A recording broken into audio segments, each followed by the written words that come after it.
अनुराग शाह और आप देख रहे हैं ईटी नाउ स्वदेश। तो बुलेटिन की शुरुआत करते हैं। इस वक्त की जो बड़ी खबर है वो है पहलगाम आतंकी हमले के बाद जम्मू कश्मीर में सीमा पर तनातनी बनी हुई है और सेना ने सर्च ऑपरेशन भी तेज कर दिया है। जम्मू कश्मीर में अब तक 6 आतंकवादियों के घर गिराए जा चुके हैं। जिन आतंकियों के घर ब्लास्ट में गिराए गए उसमें लश्कर का आशिफ शेख, आदिल ठोकेर, हारिस अहमद, जैश का एहसान उल हक, जाकिर अहमद गनई और शाहिद अहमद कुटे शामिल है। इनमें जैश का एहसान 2018 में पाकिस्तान से ट्रेनिंग करके लौटा था और आसिफ और आदिल के नाम पहलगाम हमले में सामने आए। सेना ने त्राल, अनंतनाग, पुलवामा, कुलगाम और सोफिया में सर्च ऑपरेशन के दौरान यह एक्शन लिया है। इस बीच पाकिस्तान अपनी हरकतों से बाज नहीं आ रहा है। पाकिस्तानी सेना ने आज सुबह भी एलओसी पर फॉरवर्ड भारतीय पोस्ट पर फायरिंग की। सेना ने भी इसका जवाब दिया है। फिलहाल इस गोलीबारी में किसी भी तरह के नुकसान की खबर नहीं है। उधर यूएन सिक्योरिटी काउंसिल ने पहलगाम हमले की निंदा की है। यूएनएससी ने कहा है कि ऐसे हमलों के दोषियों को सजा जरूर मिलनी चाहिए। तो अब जम्मू कश्मीर में आतंकियों के खिलाफ सेना का जो ताबड़तोड़ एक्शन जारी है। पुलवामा में कई आतंकवादियों के घर जमींदोज कर दिए गए हैं। पहलगाम से ताज़ा अपडेट बताने के लिए हमारे साथ जुड़े हैं हमारे सहयोगी साहिल सुहेल। साहिल, बताए क्या ताज़ा हालात हैं? बैसरणवादी में हुए आतंकी हमले के खिलाफ लगातार आज 5वें दिन भी सुरक्षा बलों का आतंक विरोधी अभियान जारी है और बैसरणवादी के इर्द गिर्द जो घने जंगल है वहां पर कोशिश की जा रही है कि उन आतंकवादियों का पता लगाया जाए जिन्होंने निहत्थे पर्यटकों को निशाना बनाया।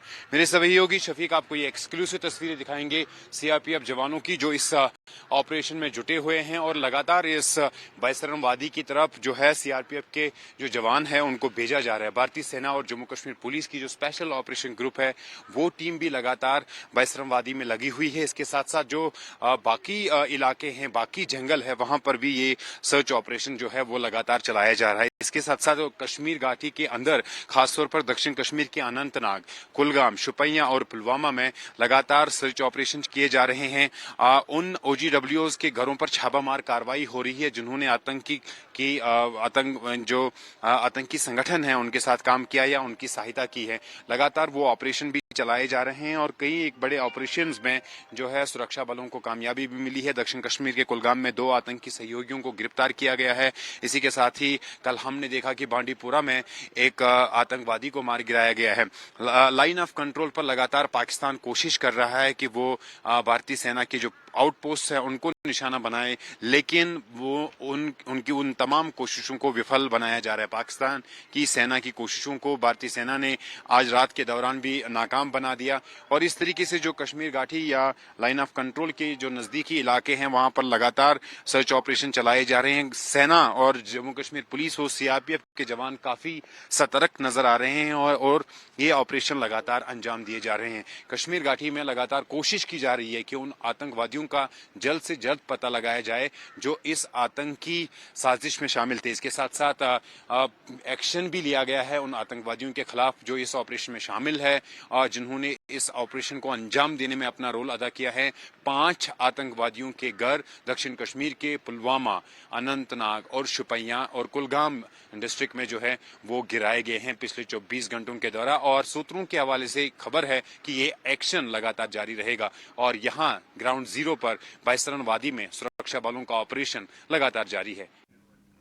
धन्यवाद सुहेल इस तमाम जानकारी के लिए। आगे बढ़ते हैं। जम्मू कश्मीर के पहलगाम में आतंकी हमले के बाद देश भर के अंदर गुस्सा है। हमले के बाद गुजरात सरकार ने विदेशी घुसपैठियों के खिलाफ बड़ा एक्शन लिया है। अहमदाबाद और सूरत में देर रात से पुलिस की छापेमारी में 500 से ज़्यादा लोगों को हिरासत में लिया गया है। इसमें ज़्यादातर बांग्लादेशी नागरिक है। देखिए सूरत से हमारे संवाददाता दिव्येश परमार की ये रिपोर्ट। सूरत पुलिस ने घुसपैठियों के खिलाफ बड़ी कार्रवाई की है और सूरत के अलग अलग इलाकों से 120 से ज़्यादा बांग्लादेशी लोग को हिरासत में लिया गया है। जिस तरह से देर रात को सूरत क्राइम ब्रांच और एसओजी पुलिस ने पूरी ये जो कॉम्बिंग है वो पूरी नाइट कॉम्बिंग की थी और इसके तहत 120 से भी ज़्यादा बांग्लादेशी महिलाएं हैं और पुरुष जो है उनको हिरासत में लिया गया है। सभी का अभी जो है वो कहीं ना कहीं पूछताछ है वो चल रही है और रजिस्ट्रेशन सबका हो रहा है। किस तरह से ये सूरत के अंदर आए थे, किस किस ने इसको बांग्लादेश से सूरत में आने में मदद की थी, इसका मकसद क्या था, क्या काम करते थे, और इन सभी बातों की जो पूछताछ है वो अभी पुलिस कर रही है। और देखा जाए तो जिस तरह से ये 120 जो बांग्लादेशी है वो सूरत के अलग अलग इलाकों में रहकर काम करते थे, कितने साल से रहते थे, क्या क्या कर रहे थे और इसका बांग्लादेश से खास गुजरात के अंदर आने का मंसूबा क्या है। अभी हाल ही में तनाव बढ़े हैं और इसी के कारण जिस तरह से गृह राज्य मंत्री हर्ष संघवी जो है उन्होंने भी कहीं ना कहीं सूचना दी थी और इसी सूचना के आधार पे इन 120 से ज़्यादा जो बांग्लादेशी लोग हैं इन सबको अभी हिरासत में लिया गया है और इस यहाँ पे सबका रजिस्ट्रेशन जो है किया गया है, क्योंकि ये सब लोग हैं वो कहीं ना कहीं बोगस जो जाली दस्तावेज होते हैं और इसी दस्तावेज के आधार पे भारत में आते हैं और कहीं ना कहीं सूरत जैसे सिटी में रहते हैं। कहीं ना कहीं इन सभी के पास भी डुप्लीकेट जो आधार कार्ड, वोटिंग कार्ड वगैरह जो होते हैं और इसी के तहत ये भारत की नागरिकता ले लेते हैं। लेकिन इन सभी के पीछे कौन है, इसको मदद किसने की थी और इस सब का जो ये आने का यहाँ मकसद क्या है वो सभी बात की जांच जो है अभी पुलिस कर रही है। सबकी पूछताछ है वो पुलिस कर रही है। 120 से ज़्यादा महिलाएं और पुरुष जो है उनको इकट्ठा ही सबको हिरासत में लिया गया है। अभी तो ये एक इलाका है, पूरे सूरत के अंदर देखा जाए तो कितने बांग्लादेशी रहते हैं वो भी एक बड़ा सवाल है। अभी पुलिस ने एक बाद एक ऐसे सभी अलग अलग इलाकों में जो है वो कॉम्बिंग करना जारी कर दिया है और सभी जगहों से घुसपैठिया जो है उनको एक एक करके निकाल के हिरासत में लेने की पूरी प्लानिंग है वो कर दी गई है। आगे बढ़ते हैं और पहलगाम में पाकिस्तान की नाकाब और कायराना हरकत के बाद दुनिया भर में भारत के जो लोग हैं वो गुस्से में हैं।